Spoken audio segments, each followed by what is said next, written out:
사도 바울은 예수님 생전에 예수님과 일면식도 없는 그런 인물입니다. 그런데 그가 기독교 초기 역사에서 매우 중요한 역할을 감당했다는 사실은 어떻게 보면 역사의 신비 가운데서도 참 놀라운 일이 아닐 수 없습니다. 사도 바울이 없었다면 오늘날의 교회도 등장할 수 없었을지도 모른다는 그런 생각을 갖게 됩니다. 보십시오. 신약성경 27권 가운데 10권 내외가 사도 바울에 의해서 기록이 되어졌습니다. 사도들의 행적을 다루는 사도행전은 거의 바울에 관한 이야기가 기록되어지고 있습니다. 사도 바울이 유럽 지역에서 최초로 세운 교회가 있는데 그 교회가 빌립보 교회죠. 그 이야기가 사도행전 16장에 나옵니다. 빌립보는 그리스 북쪽 지역 데살로니가에서 오른편으로 그리 멀지 않은 위치에 자리하고 있습니다. 사도행전 16장 12절에 따르면 사도 바울 일행이 지금의 튀르기에 드로아에서 배를 타고 에게해를 건너 빌립보로 건너갑니다. 그리고 거기서 가장 귀한 만남이 있는데 먼저 복음을 받아들인 사람이 있어요. 우리는 그를 고급 옥강 사업가인 루디아라 그렇게 부르는 여인입니다. 이후로 빌립보 교회는 바울의 선교 역사에서 굉장히 귀한 동반자가 되어지죠. 빌립보서 4장 10절 이하에 따르면 사도 바울이 펼친 예루살렘 교회를 위한 묵음에 빌립보 교회가 꾸준히 참여했습니다. 빌립보 4장 15절 16절입니다. 복음의 시초에 내가 마게도냐를 떠날 때에 주고받는 내 일에 참여한 교회가 너희 외에 아무도 없었느니라. 데살로니가에 있을 때에도 너희가 한 번뿐 아니라 두 번이나 나의 쓸 것을 보내었도다. 아멘. 오늘 이 표현은요, 빌립보 교회와 사도 바울의 관계는 매우 끈끈한 사이였음을, 매우 각별한 사이였음을 그렇게 분명히 보여주고 있습니다. 그래서 그런지 오늘의 설교 본문 말씀 빌립보서 8장 11절에도 너희라는 표현이 여러 번 반복해서 등장하고 있습니다. 8절에서 그는 자기 마음을 이렇게 표현하고 있습니다. 세번역 성경으로 읽어보겠습니다. 내가 그리스도 예수의 심정으로 여러분 모두를 얼마나 그리워하고 있는지는 하나님께서 증언하여 주십니다. 아멘. 여러분, 이 말씀을 보면 마치 연인에게 보내는 그 연서처럼 매우 그 달콤함이 그리고 최고의 사랑이 그 연서처럼 담겨져 있는 것을 볼 수 있습니다. 바울이 지금 감옥에 갇혀 있었기에 빌립보 교인을 향한 그리움이 더 절실했었는지도 모릅니다. 그들을 위한 기도 내용이 9절로 11절에까지 기록되어지고 있는데 크게 세 가지입니다. 한 구절씩 오늘 이 말씀들을 한번 살펴보기를 원합니다. 자, 9절 말씀을 보겠습니다. 내가 기도하노라 너희 사랑을 지식과 모든 총명으로 점점 풍성하게 하사. 내가 기도하노라 너희 사랑을 지식과 모든 총명으로 점점 더 풍성하게 하사. 바울은 빌립보 교인들의 사랑이 풍성해지기를 기도한다고 했습니다. 그는 일반적으로 우정을 가리키는 필로스나 예술적 열망을 가리키는 에로스가 아니라 신적인 차원의 아가페를 언급하고 있는 것입니다.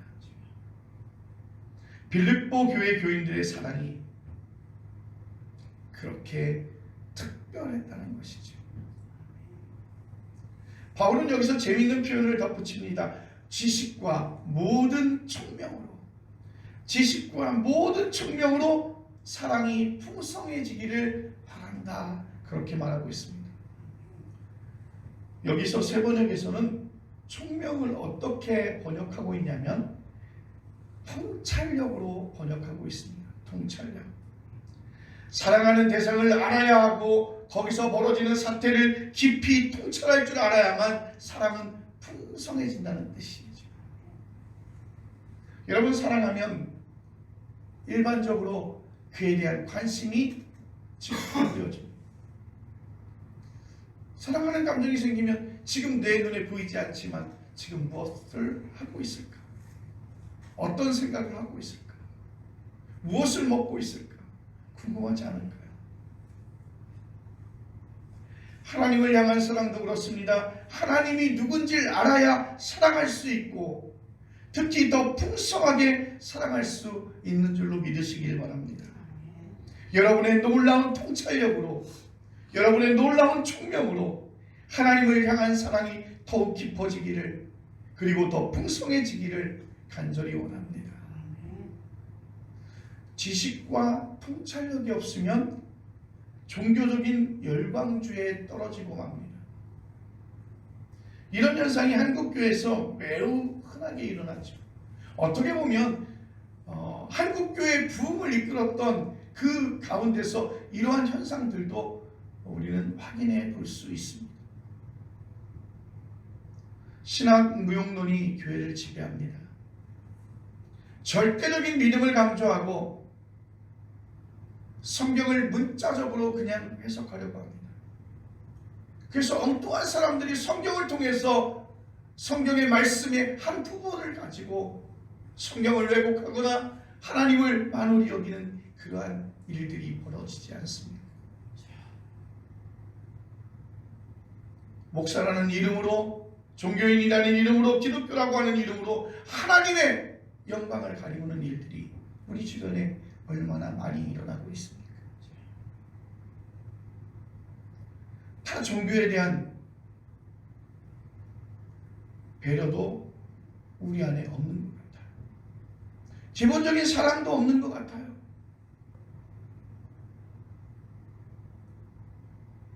어느 대형교회 목사님은 방송에 나와서 노골적으로 말합니다. 진보, 좌파, 빨갱이를 척결해야 된다고 주장합니다.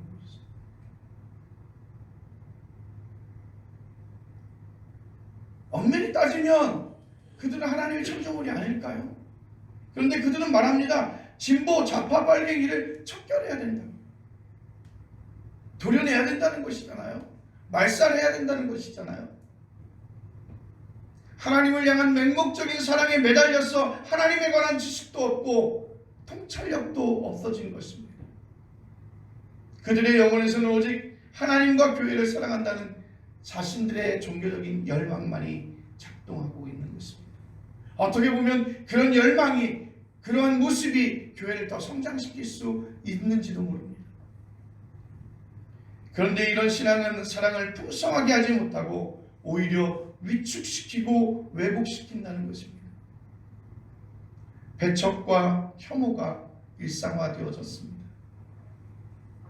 그래서 오늘날 이 시간에 바로 사도 바울이 우리에게 말씀하고 있는 그 사랑을 풍성하게 하지 못하고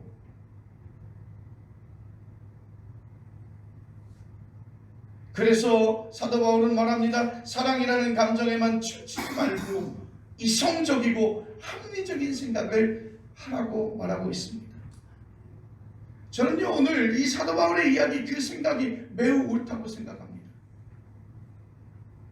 오늘 성경 본문 10절 말씀에 너희로 지극히 선한 것을 분별하며 또 진실하여 허물없이 그리스도의 날까지 이르고. 여러분, 바울은 이어지는 10절에서 지극히 선한 것을 선별하라고 말하고 있습니다. 그것을 분별하라. 지극히 선한 것을 새번역 성경은 가장 좋은 것이라고 번역하고 있습니다.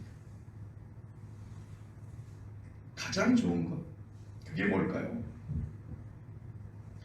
가장 좋은 것이 있으면 차선으로 좋은 것이 있다는 뜻이죠. 그 밑으로 조금씩 덜 좋은 것이 있고, 더 내려가면 나쁜 것이 끝없이 등장하겠죠.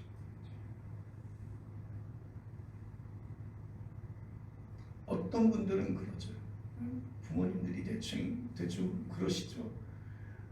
좋은 과일이 있는데 그 과일은 아껴서 자녀에게 주고, 당신은 좀 상한 거 잘라내고 그거 드시고, 좋은 거, 완벽한 거, 이쁜 거, 그거 자녀들 주려고 하잖아요.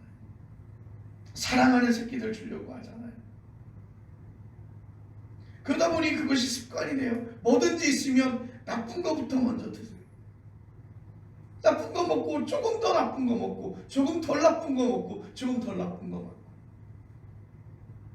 근데 여러분 생각 바꿔보면요, 좋은 거 먹고 나면요, 그 다음에 또 좋은 거 먹게 되고, 그 다음에 또 좋은 거 먹으면 되는데, 어쨌든 이렇게 더 내려가면 덜 좋은 것이 있고 나쁜 것이 끝없이 등장하겠죠. 우리의 일상에서 조금이라도 더 좋은 것을 얻으려고 우리는 부단히 애쓰지 않습니까? 자신에게 가장 좋은 것을 손에 넣고 안간힘을 쓰지만, 어느 때에 보면 그렇게 수고하고 그렇게 어렵게 내 손에 넣었던 것, 저것 없으면 죽을 것 같았고, 저것 안 가지면 정말 손해보는 것 같아서 내 손에 넣었지만, 무엇이 좋은 것인지 알지 못할 때가 있습니다. 그런데 우리는 그 좋은 것, 우리가 좋아하는 것, 그걸 손에 넣기 위해서 다른 사람에게 아픔도 주고, 내 사랑하는 사람에게 고통도 안겨주고, 같은 공동체 안에서 그들에게 정말 가슴 아픈 속상함들을 주지 않습니까?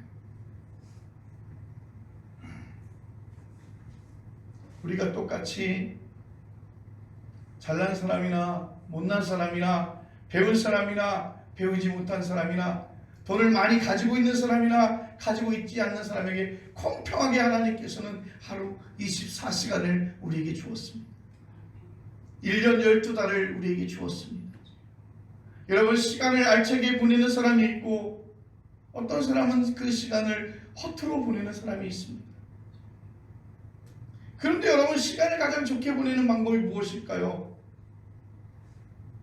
나는 굳을 새가 없이 바빠. 정말 바쁘게 살았다고 해서 그의 인생, 그의 24시간, 그의 1년 12달이 정말 알차게 보낸 것, 그렇다고 말씀드릴 수 있을까요?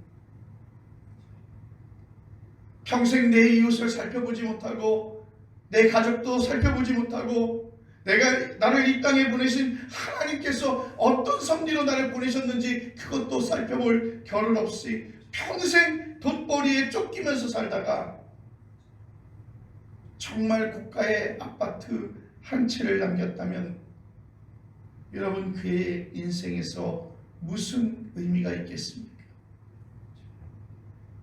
여러분의 인생에서 가장 좋은 것이 무엇인지 제가 무엇이라 구체적으로 말씀을 드릴 수 없습니다.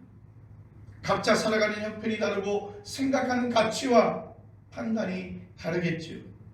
한 가지 분명한 사실은 9절에서 언급된 지식과 총명으로 사랑이 풍성해질 때만 그것을 분별할 수 있다는 것입니다. 이렇게 사람이 풍성해진다는 것은 곧 삶의 내공이 깊어진다는 뜻 아닐까요? 책 읽기에 내공이 깊은 사람만 좋은 책과 시시한 책을 분별할 수 있을 테니까요. 10절에서 바울은 아주 중요한 또 한 가지를 언급합니다. 진실하여 허물 없이 그리스도의 날까지 이르기를 바랍니다. 그리스도의 날은 예수 그리스도의 재림을 가리키죠. 한국교회에서 재림 얘기하면 불편한 생각들이 많이 있어요. 왜? 우리는 이미 경험했잖아요. 그 재림에 대한 정말 사회적인 문제가 됐던 일들을 기억하고 있기 때문에 재림이라고 하는 말을 갖다가 우리는 터부시 여겨요. 그런데 여러분, 성경적인 게 무엇입니까? 오실 예수 그리스도, 다시 오실 예수 그리스도. 여러분, 우리 그것을 위해서 사는 것 아닐까요? 교회는요, 재림 공동체예요. 십자가에 못 박혀 죽으시고 하늘 보좌에 오르신 예수 그리스도가 이 땅에 다시 심판의 주로 오실 그날, 그 오실 주 재림 공동체라는 거예요.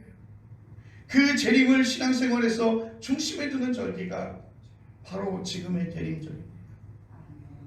교회는 마리아의 몸을 통해서 이 세상에 오셨다가 십자가에 죽으시고 부활 승천하신 예수께서 세상 그 마지막 때에 다시 오셔서 이 세상을 완성하신다는 사실을 믿는 사람들의 공동체인 것입니다. 여러분, 이 사실을 모르니까 자꾸 우리가 인생을 허투루 사는 거예요. 그래서 지금도 그분이 다시 오실 재림의 때를 우리는 기다리고 있습니다.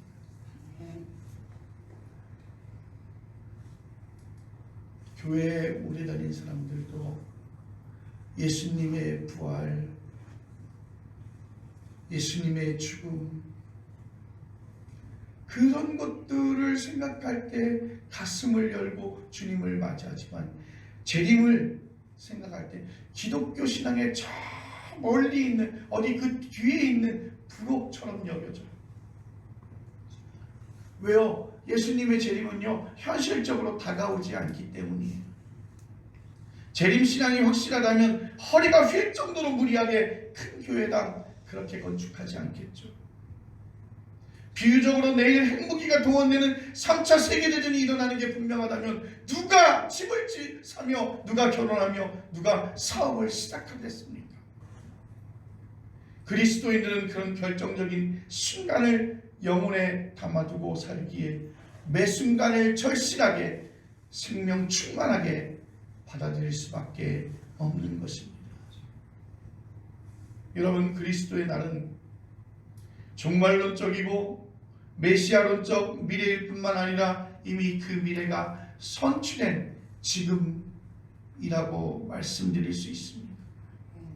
2000년 전에 살았던 예수 그리스도와 그의 가르침과 행위와 그의 운명은 지금 여기서 그리스도의 날에 우리에게 펼쳐지는 줄로 믿습니다.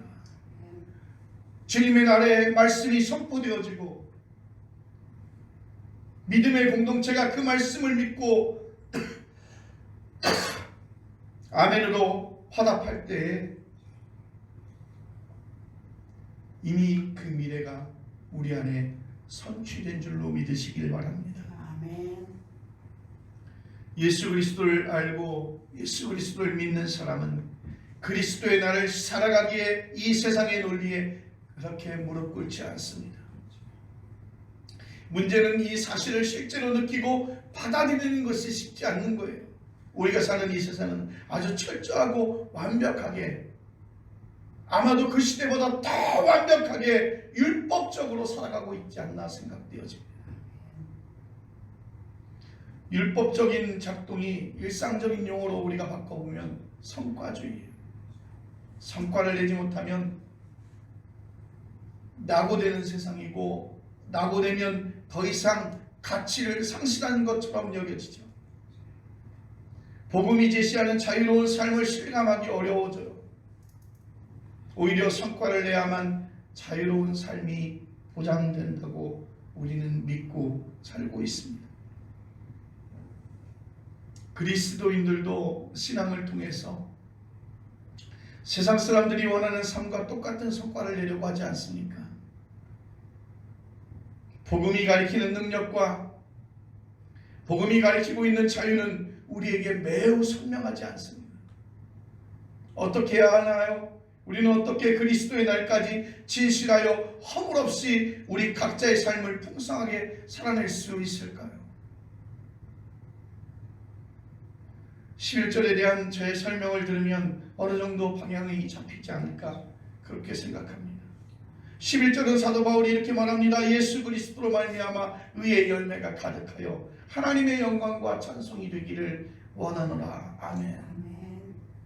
11절은 두 문장의 결합입니다. 첫 문장은 의의 열매가 가득하기를 바란다.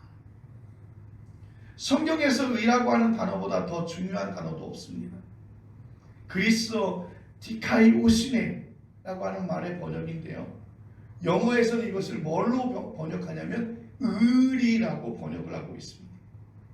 의, 정의, 의로움은 인류 역사에서 가장 오래된 가치이죠. 미국 하버드 대학교 교수인 마이클 샌델의 정의란 무엇인가라고 하는 책은 우리나라에서 윌리엄 셀러였습니다. 재미있는 것이 미국 본토보다 우리나라에서 5배도 아니라 10배 이상 팔렸습니다.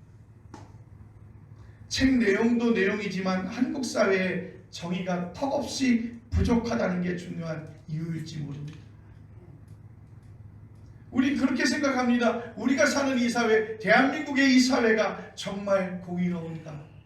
정말 정의로운가? 가끔가다 외국 사람들이 오는 인터뷰를 이렇게 들어보면 한국에 와서 한국이 가지고 있는 모든 인프라에 굉장히 놀란다고 하죠. 저렴한 가격으로 이동할 수 있는 그런 교통편들이 굉장히 많이 있고 그들이 보기에 어느 정도의 도덕성도 가지고 있는 것처럼 보이는데 실제로 우리가 느끼는 것은 한국 사회가 정말 공의롭다고 생각하느냐 정의롭다고 생각하느냐에 따라서 우리는 그렇게 답변하지 못합니다.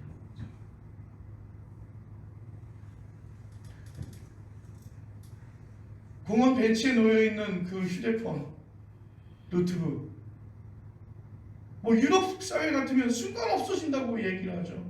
그런데 한국 사회는 저걸 어떻게 놓고 커피를 사러 갈까? 그렇게 생각한다고요. 저는 생각할 때요. 그 이유는 한 가지예요. CCTV가 없다면요. 한국 사회에서도 그거 얼마든지 가져가요. 내가 이걸 가져가도 내 것이 되지 못하고 이것을 가져가도 범죄자가 될 것이라고 하는 그런 것 생각이 있기 때문에 안 가져가는 거예요. 실제 내 스스로 저것은 내 것이 아니기 때문에 나의 것이 아니기 때문에 가져가지 말아야 된다는 생각보다는 오히려 저걸 욕심을 내고 있지만 저걸 가져갈 경우에 닥쳐올 더 불이익이 많다는 것이죠. 그래서 안 가져가는 거죠.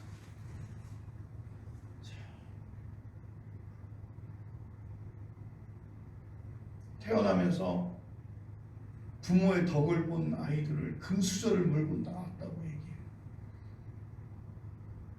부모가 가진 것이 없어서 아무것도 가지고 있지 않으면 흙수저를 하고 그렇게 말을 하고 있잖아요.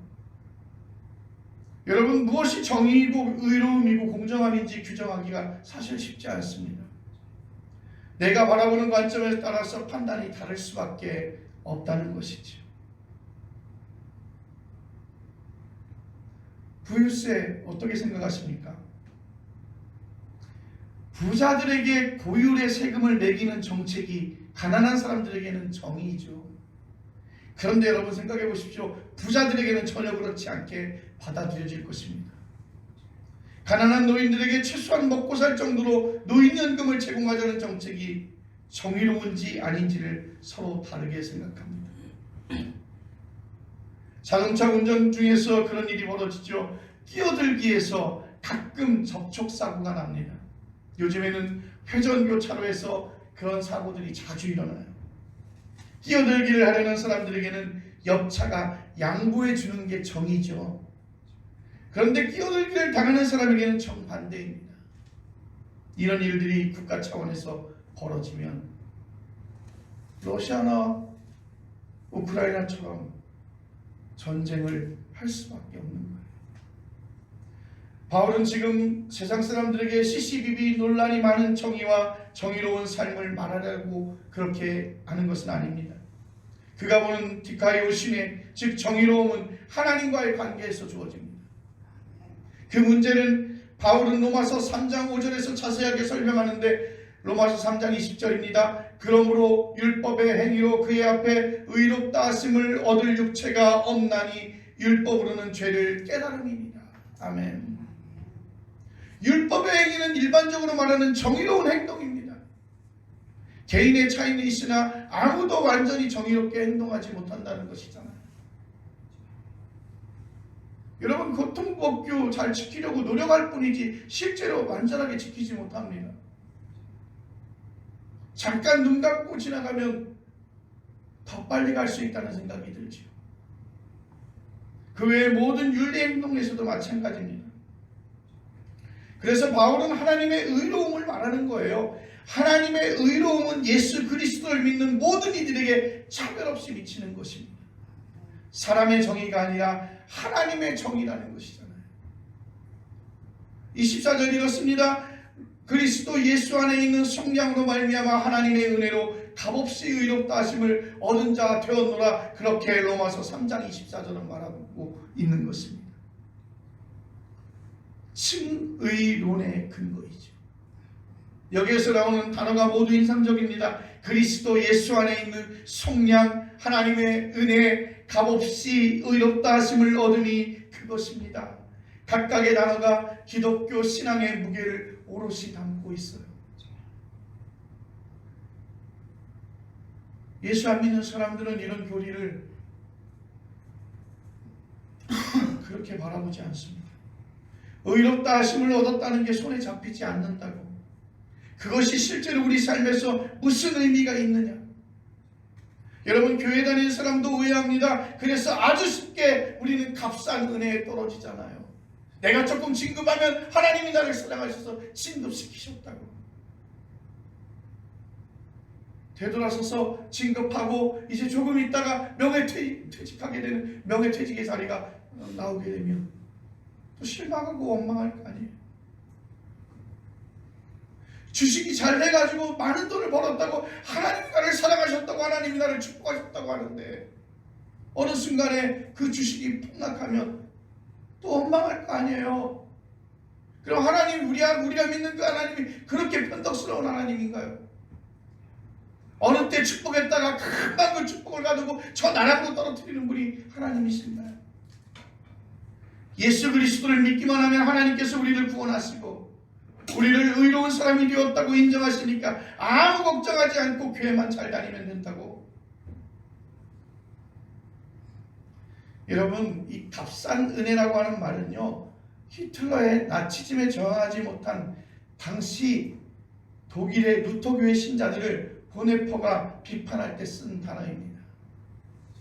그런 특징이 한국교회에도 있습니다. 성경의 중심을 모르거나 왜곡했기 때문에 나타나는 현상이죠. 하나님의 의로우심에 기대서 우리가 의로워진다는 성경의 가르침은 값싼 것이 아니라 가장 값비싼 은혜인 줄로 믿으시기를 바랍니다. 예수 그리스도가 십자가에 고통당하며 그 십자가에 피 흘리시고 대신하여 사신 그 목숨들이, 그 생명이 바로 우리 아니겠습니까? 성경이 말하고 있는 디카이오시네라고 하는 것은 로마 제국의 위대한 스승들도 말했던 윤리적인 차원에서 선하다, 착하다, 정의롭다는 뜻이 아니에요. 내가 정의롭게 살았다, 내가 착하게 살았다, 내가 선하게 살았다는 뜻으로 주어지는 것이 아니에요. 그런 비슷한 표현이 성경에 나오기는 하지만 그것 자체를 말하는 것 아닙니다. 여러분, 착하게 산다고 구원받나요? 여러분, 정의롭게 산다고 구원받습니까?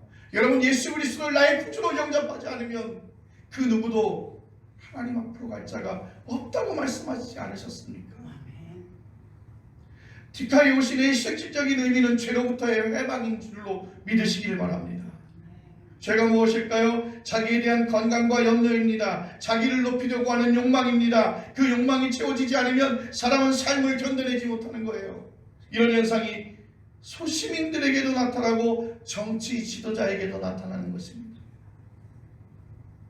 말도 안 되며 어이없게도 상식적으로 이해할 수 없는 일이 우리나라에서 벌어지지 않습니까? 어느 날 조용한 때 갑자기 대통령이 비상계엄을 선포하지 않습니까? 43년 만에, 서너 시간 만에 어떤 일이 되고 말았습니다. 국민에게 대통령으로 인정받지 못한다는 그 자괴감으로 그분의 정상적인 인지활동이 무너진 게 아닌가 싶습니다.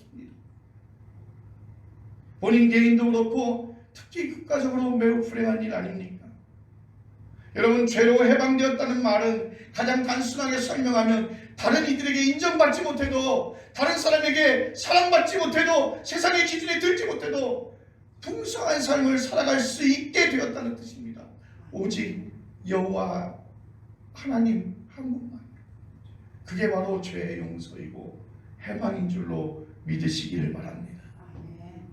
문제는 인정받는 방식에 길들여서 거기서 벗어나기 힘들다는 거예요. 혁명적인 변화가 없으면, 즉 삶에 대한 패러다임의 전환이 없으면 죽었다 깨나도 벗어나지 못합니다. 가난은 저주라고 생각하는 사람이 어떻게 가난한 자가 복이 있다는 말을 이해하겠습니까? 늘 예쁘다, 착하다, 멋지다, 최고야 하는 말에만 귀를 기울이고 있으니 어떻게 삶의 평화를 유지할 수 있겠습니까? 사도 바울은 어떤 종교적인 관념이 아니라 실제 우리의 삶에서 결정적으로 중요한 말을 한 것입니다. 죄에서 해방되었다고, 자기 연민에서 벗어났다고, 나는 의로워졌다고, 그러니 의로움의 열매를 풍성하게 맺으라고 말입니다. 더 자유롭고 더 평화롭고 더 기쁨 충만하게 살라는 뜻입니다. 그런 삶이 곧 하나님의 영광과 찬송이 되는 것입니다. 예수 그리스도로 말미암아 이 말씀 11절의 표현을 기억해 주십시오. 고상한 인격자가 되는 걸 삶의 목표로 우리 그리스도인은 삼지 않습니다. 때에 따라서 의사에게 도움을 받고 가능한 좋은 책을 많이 읽고 교양을 쌓아야 합니다. 그런 방식으로 우리의 삶이 상당할 정도로 풍요로워지는 것은 분명합니다. 그러나 기독교의 신앙도 그런 치료와 교양을 필요 없다고 말하지 않습니다. 다만 필요 조건이지 충분 조건이 아니라고 말하는 것입니다. 필요 충분 조건은 예수 그리스도인 줄로 믿으시기를 바랍니다.